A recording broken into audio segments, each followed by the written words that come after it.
오늘도 야단만개를 찾아주신 분들께 감사드립니다. 구독과 좋아요, 알림 설정 꾹 부탁드려요. 그럼 재미난 야담을 이제부터 시작하겠습니다. 조선시대 어느 마을에 유아라는 젊은 과부가 살았습니다. 유아는 일찍이 서방을 여의고 홀로 살아가고 있었지요. 다행히 집안의 재산이 넉넉하여 먹고 살 걱정은 없었습니다만 밤이 외로운 것이 문제였지요. 아이고 내 팔자야. 나이 30에 서방 잃고 독수공방 신세라니. 그렇게 일찍 갈 거면 밤의 재미는 왜 가르쳐주고 갔단 말이야. 아흐, 취하지 않고는 배길 수가 없구나. 그리하여 매일 밤을 술로 달래던 유아는 하루는 이웃 김진사댁 잔치에 갔다 거하게 취하고 말았답니다. 비틀비틀 몸을 가누기 힘들었던 유아는 간신히 방을 찾아 들어가 잠이 들었습니다. 아니 이게 무슨 일이야? 김진사댁 머슴인 석대는 깜짝 놀라 불을 켰습니다. 그러자 웬 아리따운 여인이 석대의 다리를 베고 자고 있는 것이 아니겠습니까? 어이구 놀래라. 불쑥 들어와서는 지금 뭐하는 짓이랍니까? 너무 술에 꼴은 유아가 그만 석대의 방으로 들어갔던 것이었지요. 기겁한 석대가 과부를 흔들었지만 도무지 깨어날 생각을 안 하는 것이었습니다. 무릎을 벤 과부가 일어나지를 않자 석대는 엉거주춤하게 앉아 있었지요. 그리고는 새근새근 숨을 쉬는 과부를 물끄러미 바라보았답니다. 아니 그런데 이게 뭔 일이랍니까? 아니 이보세요. 거긴 건드리면 아니 되는데 말입니다요. 여인네가 잠결에 글쎄 석대의 성난 돌방망이를 장난감이냥 자꾸만 건드리는 것이었죠. 석대가 당황해서 과부를 밀쳤는데 그만 그 부드러운 살결에 손이 닿았지 뭡니까. 그러자 이놈의 가슴이 뭘 그리 놀랐는지 펄떡펄떡 뛰는 것이었습니다. 허참 이거 일어나지도 않고 어쩌면 좋담. 그렇지 않아도 석대는 한창 나이라 나무의 옹이구멍만 봐도 불끈불끈한 것이었죠. 그런데 양귀비 같은 여인이 제 발로 들어왔으니 견딜 재간이 있겠습니까? 마침 바깥엔 잔치가 파했는지 아무 소리도 들리지 않고 조용했지요. 더 참지 못한 석대는 에라 모르겠다 그대로 올라타고 말았습니다. 에라 모르겠다. 무슨 팔자에 이게 웬 호사냐. 어쨌든 극락이 눈앞이니 이걸로 여한이 없구먼. 그런데 과부가 잠결에 너무나도 좋아하는 것이 아니겠습니까? 꾀꼬리 같은 목소리로 흥얼거리며 석대를 재촉했지요. 덕분에 석대는 쇠도 뚫을 힘을 남김없이 쓰고 말았답니다. 아니, 여기가 어딘가요? 그제야 잠에서 깬 과부는 부시시 눈을 떴습니다. 근데 웬걸? 온몸에 찌뿌둥함이 싹 날아간 것이 너무나 상쾌했죠. 아이고 눈을 뜨셨습니까? 저는 이 집 머슴인 석대라 합니다요. 그리고 여긴 제 방입니다요. 무엇이? 자네 방이라고? 그럼 내가 여기 왜 있는 겐가? 일어난 과부는 쏘스라치게 놀랐습니다. 하기사 옆에 웬 잘생긴 청년이 있으니 놀랄만도 하겠지요. 어제 글쎄 제 방에 들어오셔서는 제 무릎을 턱 빼고 잠이 드시지 않았습니까요? 아, 그랬는가? 미안하구먼. 폐를 끼친 게 아닌지 모르겠구먼. 아닙니다요. 저는 진짜 정말로 좋았습니다요. 석대는 뭐가 좋은지 고개를 꾸벅거렸죠. 과부는 그냥 가려다가 갑자기 걱정이 확 몰려왔습니다. 혹시라도 머슴과 그런 일을 벌였다는 것이 동네에 소문이라도 퍼지면 어찌 고개를 들고 다니겠습니까? 아참, 어젯밤 일에 관해 부탁 하나 하겠네. 걱정 붙들어 매십시오. 제 입이 삐뚤어져도 마님과의 일은 절대 아무에게도 말하지 않겠습니다요. 석대의 시원시원한 대답이 펑 믿음직했죠. 어쩐지 의지할 사내라는 생각이 들었답니다. 해서 과부는 콩닥거리는 심장을 애써 감추며 나가려는데 석대가 부르는 것이었습니다. 저 마님, 왜 부르는가? 이것도 인연이라면 인연인데 혹시 또 뵐 수 있겠습니까요? 허락해 주시면 제가 아무도 모르게 찾아가겠습니다요. 석대의 말에 유아는 참으로 오래간만에 가슴이 콩닥거리는 것이었죠. 이제 보니 석대란 머슴은 참으로 잘생긴 것이었습니다. 거기다 몸이 어찌나 우락부락한지 사내다운 사내가 딱 석대를 두고 하는 말이었죠. 거기다 여인을 배려하는 매너까지 갖추었으니 그야말로 금상첨화였답니다.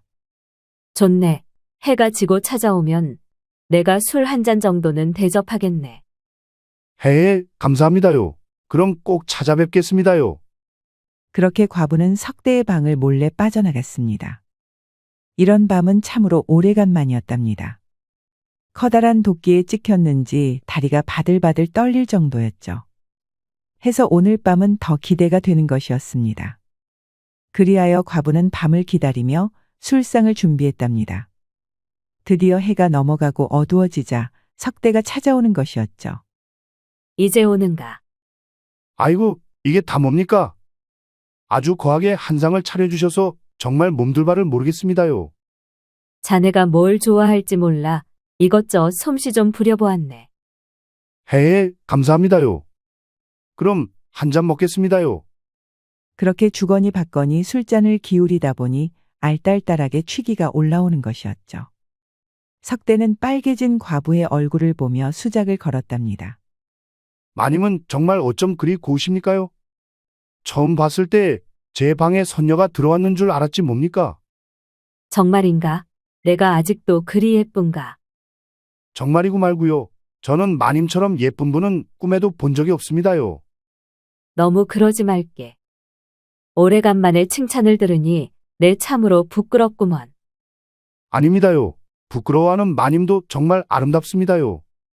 그러면서 석대는 슬쩍 과부의 배곡 같은 손을 덥석 잡는 것이었죠. 그랬더니 또 가슴이 두근거리기 시작하는 게 아니겠습니까? 과부가 부끄러운지 고개를 슬쩍 돌리는데 석대가 떡하고 얼굴을 돌려놓았죠. 그러자 둘의 눈이 딱 마주보게 되었답니다.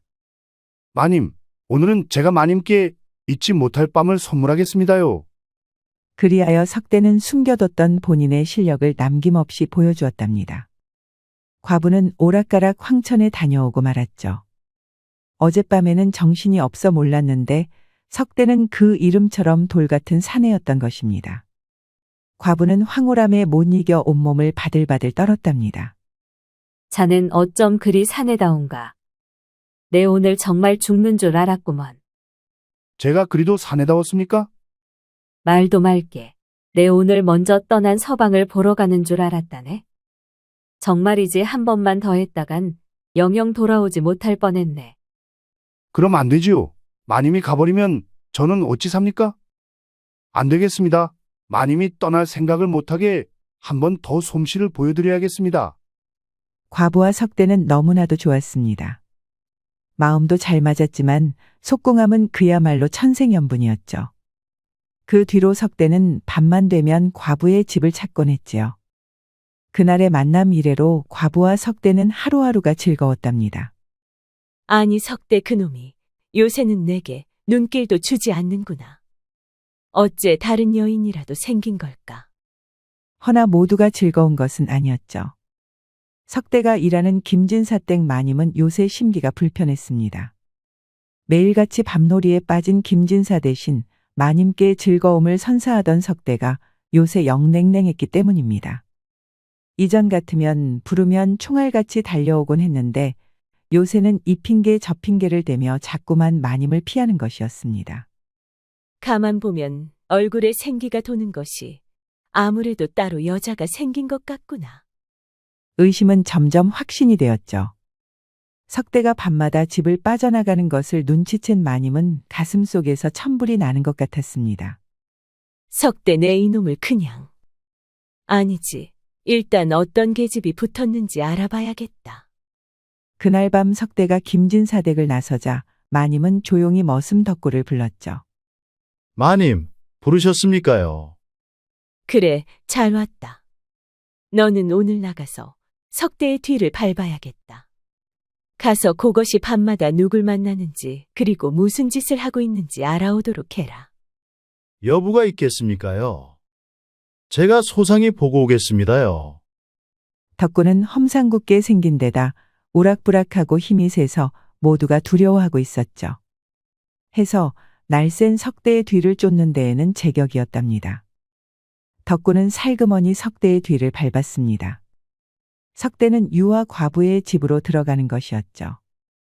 덕구가 주춧돌 아래 웅크린 채 염탐을 하니 집안에서 과부의 숨 넘어가는 소리가 들려오는 것이었습니다. 정말이지 밤새도록 죽겠다며 끙끙 앓는 것이 아니겠습니까? 석대와 과부는 아주 제대로 일을 치르는 것 같았습니다. 모든 것을 파악한 덕구는 날이 밝기 전에 마님에게 돌아갔지요. 그래, 석대 그놈이 무슨 짓을 하고 있었느냐? 제가 이 두 눈으로 똑똑히 봤습니다요. 석대 그것이 요 앞에 홀로 사는 과부 집에 들어가는 게 아니겠습니까? 그러더니 집안에서 숨 넘어가는 소리가 들려오는 게 아주 밤새도록 재미가 좋아 보였습니다요. 아니 못이 어쩌고 어째. 석대랑 과부가 둘이서 재미를 본다고. 덕구의 말에 마님은 질투심이 부글부글 끓어오르는 것이었죠. 도대체 자기가 그 과부보다 못한 게 뭐랍니까? 그런데 마님은 석대보다도 그 과부에 대한 증오가 무럭무럭 피어오르는 것이었습니다. 이건 필시 그놈의 과부가 석대에게 꼬리를 친 탓이렸다. 네, 이걸 그냥. 말이야 바른 말이지. 자기가 그렇게 죽은데도 눈길 하나 안 주던 석대가 웬 과부랑 놀아나다니요. 아마도 과부의 수작에 석대가 넘어간 것이 틀림없었습니다. 아무래도 유아 그 요망한 것을 가만두면 안 되겠구나. 이대로 가다간 동네 사내들을 죄다 홀리겠어. 그러니 덕구 네가 날 좀 도와야겠다. 아이고 마님, 제가 뭘 어떻게 돕는단 말입니까? 그냥 석대 그놈이나 족치고 이쯤에서 그만하시지요. 감히 네가 내 말을 거스르겠다는 것이냐? 정녕 뜨거운 맛을 보고 싶은 게냐? 세경 한 푼 받지 못하고 쫓겨나고 싶지 않으면 당장 내 말대로 하거라. 그렇게 마님이 윽박지르는 통에 덕구는 울며 겨자먹기로 말을 따를 수밖에 없었지요. 그리하여 마님은 덕구를 시켜 과부에게 응분의 대가를 치르게 할 생각이었습니다. 한편 땀을 흠뻑 흘린 과부는 석대의 팔을 베고 누웠지요. 그러지 말고 덕구야, 너 김진사 댁에서 나와서 나랑 살지 않겠느냐? 내 서방 대접은 톡톡히 해주마. 아이고 마님, 머슴 주제에 서방 대접이 다 뭡니까? 내가 괜찮다는데 왜 그러느냐? 아닙니다요. 제가 마님 댁에 들어가면 주위 사람들이 전부 마님을 손가락질 할 것입니다요. 그 꼴은 못 보죠. 그러니 지는 이렇게 가끔씩 마님과 술 한잔하면 됩니다요. 원참, 너는 속도 깊구나. 석대의 말에 과부는 고개를 끄덕였답니다. 그리하여 과부와 석대는 지금처럼 가끔씩 만나 황홀한 밤을 보내는 것으로 만족을 하였답니다. 그런데 며칠이 지난 후였습니다. 과부가 홀로 잠을 자고 있는데 갑자기 장지문이 스르륵 열리는 것이었습니다. 석대냐? 오늘따라 왜 그리 조용히 들어오는 것이냐? 과부는 잠결에 인사를 했지만 뭔가 이상했습니다. 그래서 눈을 떴는데 그만 소스라치게 놀라고 말았지요. 아니 도대체 누구시오? 아 글쎄 시커먼 복면을 쓴 사내가 과부 방으로 쑥 들어온 게 아니겠습니까? 기겁한 과부가 비명을 지르려는데 힘센 손이 입을 콱 막는 것이었지요. 몸부림치던 과부는 그만 숨이 막혀 까무러치고 말았답니다. 복면 쓴 사내는 과부를 그대로 보쌈해서는 어디론가 사라져버렸지요. 복면 사내는 과부를 들쳐 메고 깊은 산속으로 들어갔답니다. 산속 동굴로 들어가서야 사내는 보따리를 풀었지요. 팔다리가 묶이고 제갈까지 문 과부는 살려달라고 몸부림을 쳤답니다. 그러자 옷고름이 풀리면서 새하얗고 봉긋한 것이 눈에 쑥 들어왔지요. 그 바람에 복면 사내 덕구는 가슴이 두근거렸답니다.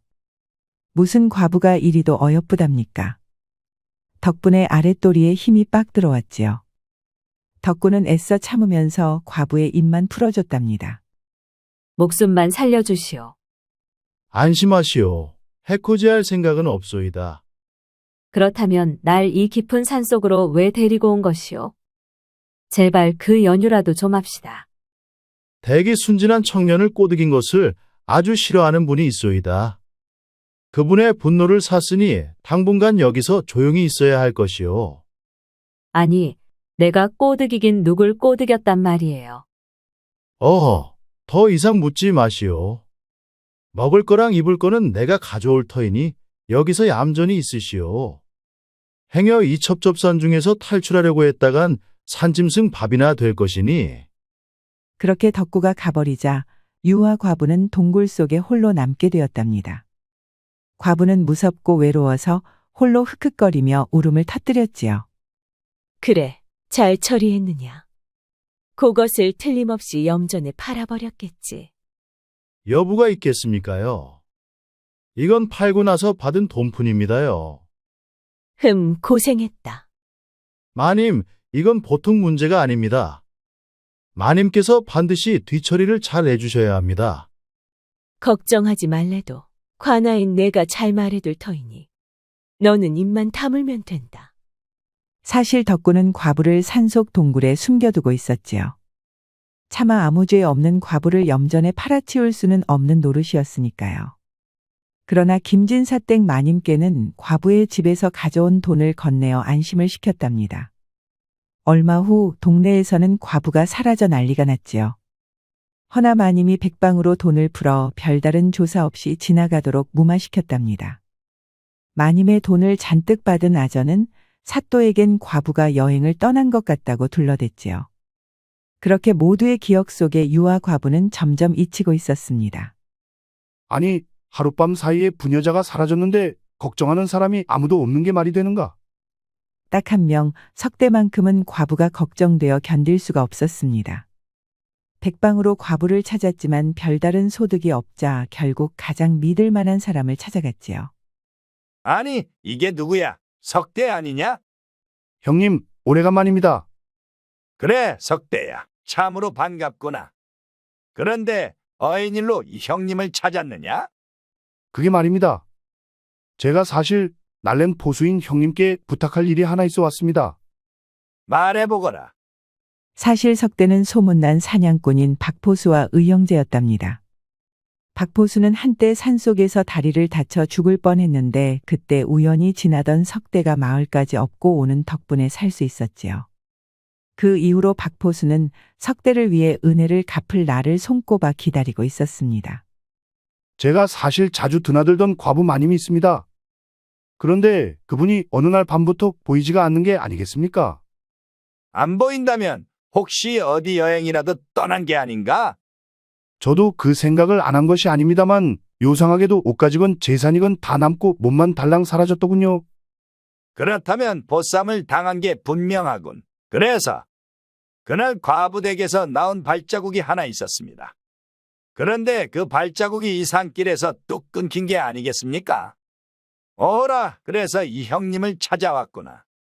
잘했다. 내가 반드시 찾아주마. 박포수는 산을 평지처럼 달리며 한 번 찍은 사냥감은 놓치는 일이 없었습니다.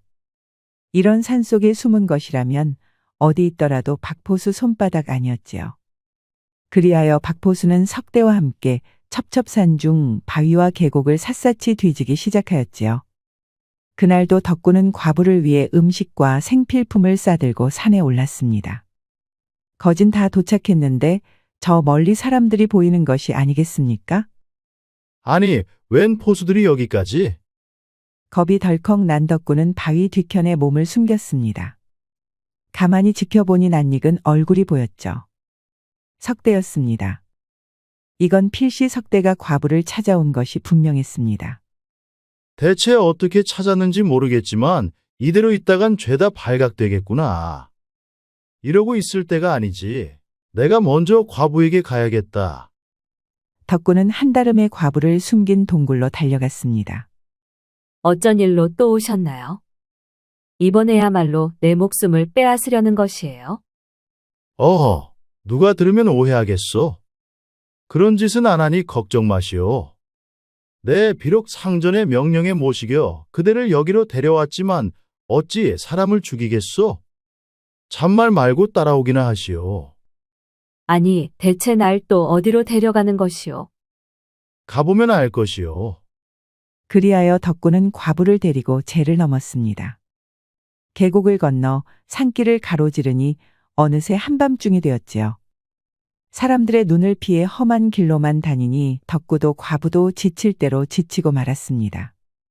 결국 과부는 주저앉고 말았지요. 내 도저히 더는 못 걷겠소. 여기서 좀 멈추든지 아니면 차라리 날 죽이시오. 하는 수 없이 둘은 숲속 한가운데 앉아 잠시 쉬고 있었지요. 덕구가 살펴보니 과부는 며칠간의 일로 얼굴이 아주 헬스케진 것이었습니다. 그걸 보자 덕구 마음 한켠이 아려오는 것이었죠. 몸은 좀 괜찮으시오. 얼굴이 말이 아니오. 물을 가져왔으니 좀 드시오. 고양이가 쥐 생각해주는 게요. 어쨌든 고맙게 마시겠어요. 과부는 덕구의 친절을 고맙게 받아들였답니다. 사실 처음에는 좀 무서웠지만 이렇게 지내다 보니 생각보다 덕구가 나쁜 사람 같지가 않았습니다. 보아하니 뼛속까지 나쁜 사람은 아닌 듯한데 어찌 부녀자를 납치하신 게요? 모시는 주인이 시키는 일이니 낸들 어쩌겠소. 하루 벌어 하루 먹는 처지라 거스르기 어려웠다오. 얼마를 받는지는 모르겠으나 나도 재산이라면 있어요. 차라리 내가 갚아줄 터이니 날 그만 풀어주시면 안 되겠소? 덕구가 대답하려는데 갑자기 늑대 울음소리가 들려왔습니다. 깜짝 놀라서 일어나니 주변에 온통 붉게 빛나는 눈동자가 가득했지요. 굶주린 늑대떼가 냄새를 맡았는지 어느새 둘을 온통 둘러싸고 있는 것이었습니다. 과부는 겁에 질려 벌벌 떨었지요. 덕구는 그런 과부를 등 뒤에 숨기고는 척하고 앞으로 나섰답니다.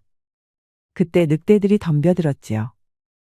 덕구는 품에 숨겨둔 비수를 휘둘러 늑대를 찌르고 베었습니다.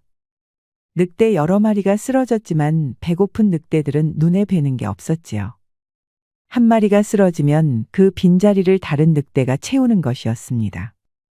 결국 덕구는 과부의 손을 붙잡고 또다시 달아날 수밖에 없었답니다. 조심하시오. 달리던 과부는 그만 말을 헛딛고 넘어지고 말았습니다. 그 바람에 높다란 절벽 아래로 굴러 떨어지는 것이었습니다. 다급해진 덕구는 몸을 던져 과부를 감싸 안았지요. 그렇게 두 사람은 대굴대굴 구르고 부딪히며 절벽 아래로 떨어졌답니다. 그렇게 둘은 기절했다가 한참 만에야 깨어났습니다. 과부를 감싼 덕구는 온통 상처투성이었지만 과부는 멀쩡했습니다. 어디 다치지는 않았소? 덕분에 부러진 곳 하나 없습니다. 그럼 되었소. 덕구는 절뚝거리며 일어났지요. 그 모습을 보니 과부 마음도 찌르르 하는 것이었습니다. 비록 저 사내가 자길 보쌈했지만 늑대떼에 당당히 맞서고 방금 전에도 자기 대신 온몸을 다치며 구해주지 않았습니까? 그런 모습을 보니 점점 더 덕구에게 마음이 기우는 것이었죠. 나참, 무슨 이런 순진한 보쌈꾼이 다 있다. 그거 날 보고 하는 말이오. 그래요. 당신처럼 온몸을 다쳐가며 여인네를 구하는 보쌈꾼은 들어본 적도 없습니다. 그거 참 다행이로군. 온몸이 아팠지만 덕구와 과부는 시원하게 웃음을 터뜨렸답니다. 지금만큼은 납치된 과부도 납치한 보쌈꾼도 아닌 평범한 남녀 같았지요. 그 후로 두 사람은 급격하게 가까워졌답니다. 하기야 산속에서 서로 외에는 의지할 사람도 없었으니까요. 둘은 합심해서 개울도 찾고 잘만한 바위 틈도 같이 찾아냈지요.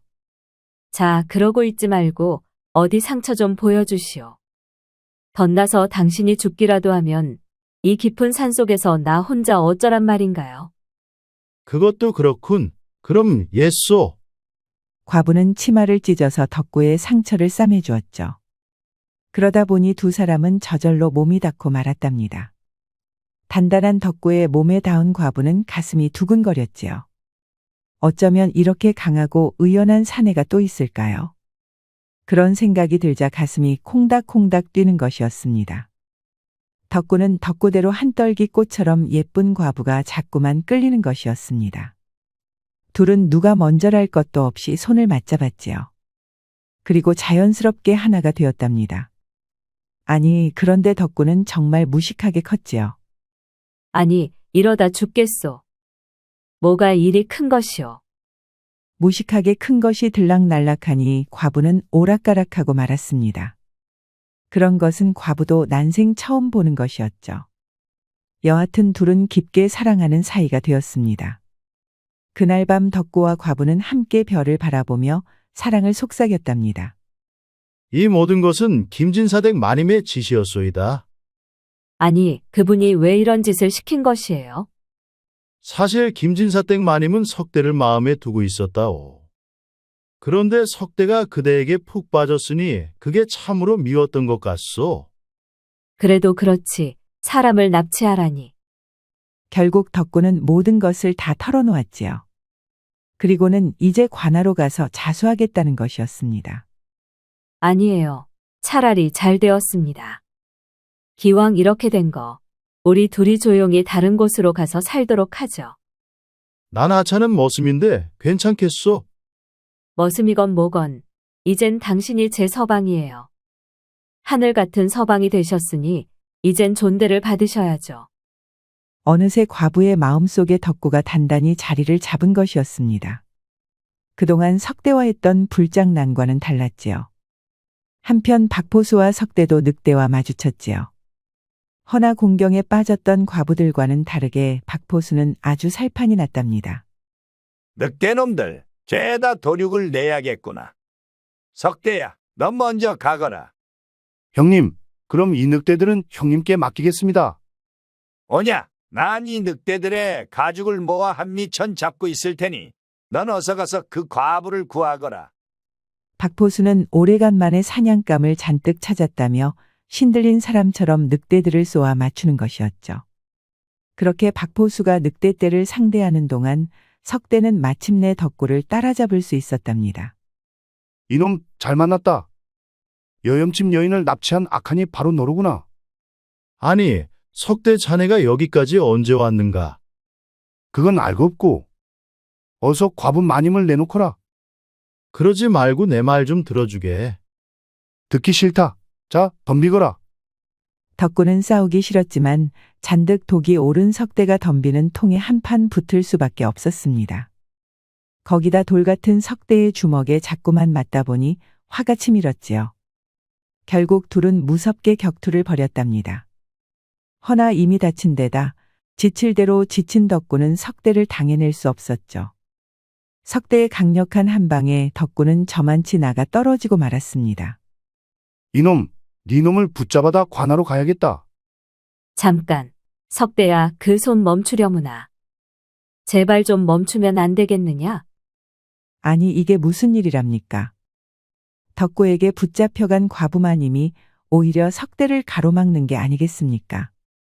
과부는 눈물까지 쏟으며 석대를 막아서는 것이었죠. 아니, 납치를 벌인 덕구를 왜 감싸시는 겁니까요? 이제 이분은 내 서방이다. 서방이 부인을 데리고 어디든 갈 수 있는 노릇 아니냐.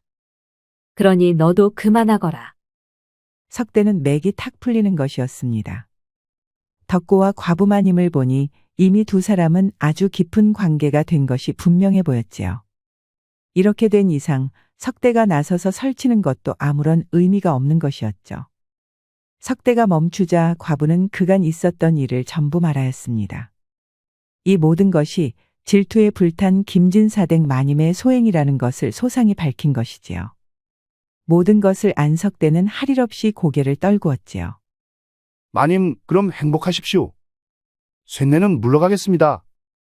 마지막으로 덕구와 과부를 한 번씩 쳐다본 석대는 산을 내려갔지요. 뒤늦게 늑대 가죽을 잔뜩 얻은 박포수가 나타났지만 함께 돌아가는 수밖에 없었습니다. 석대는 어깨가 축 처져서 쓸쓸히 마을로 향했습니다.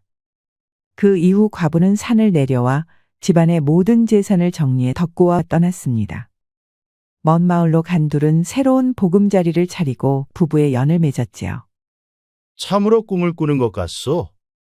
내 주제에 그대와 부부가 되다니. 저도 참으로 꿈만 같습니다. 이제야 훌륭한 서방을 새로 얻어 다시 시작할 수 있게 되었으니까요. 그리하여 둘은 행복한 밤을 보냈답니다. 어찌나 깨가 쏟아지는지 둘의 집은 그 근처에만 가도 떡방아 소리가 들렸다고 하네요. 그리고 마을로 돌아온 석대는 혼이 나간 사람처럼 살았지요. 마님, 참으로 실망했습니다요. 어쩜 그리 큰 일을 벌이셨습니까? 내가 참으로 미안하다, 석대야. 허나 나는 정말 너밖에 없구나. 제발 내 마음을 좀 헤아려주면 좋겠구나. 김진사댁 마님은 눈물까지 흘리며 석대 앞에 무릎을 꿇었지요. 주인이 머슴 앞에 무릎을 꿇고 빌자 석대의 마음도 약해졌습니다. 아무렴 얼마나 좋았으면 그런 무모한 일을 벌였겠습니까? 석대는 한참 동안 마님을 바라보다가 마침내 두 손을 맞잡았지요. 마님, 그간 많이 외로우셨지요? 이 석대가 이젠 마님만 바라보겠습니다요. 정말이냐? 네가 정말 내 마음을 알아주는 것이냐? 아무렴, 이렇게 마님께 사랑받는 모습이 이 세상에 어디 또 있겠습니까요? 그러니 이젠 더 이상 무모한 일 벌이지 마십시오. 그렇게 둘은 화해의 밤을 보냈답니다. 오래간만에 돌같은 석대에게 안긴 김진사댁 마님은 너무나도 좋았습니다. 이걸 이제야 다시 맛보았으니 다시는 떨어지고 싶지 않았지요. 그렇게 머슴과 마님은 서로의 상처를 보듬으며 나름 행복한 나날을 보냈다고 하네요. 옛말에 예서지온이라 가시투성이 두더지에게도 짝이 있다는 말이 있습니다. 덕고와 과부, 석대와 김진사 마님처럼 결국 자기에게 가장 어울리는 상대를 찾을 수 있다는 말이지요. 우리도 이 말을 기억해 서로 사랑하며 아끼며 살아야겠습니다. 우리 영상을 시청하신 모든 분들께 행복이 가득하길 기원하겠습니다. 구독과 좋아요, 알림 설정 부탁드려요. 이후에도 재미난 이야기가 많이 준비되어 있으니 다른 영상도 꼭 보러 와주세요.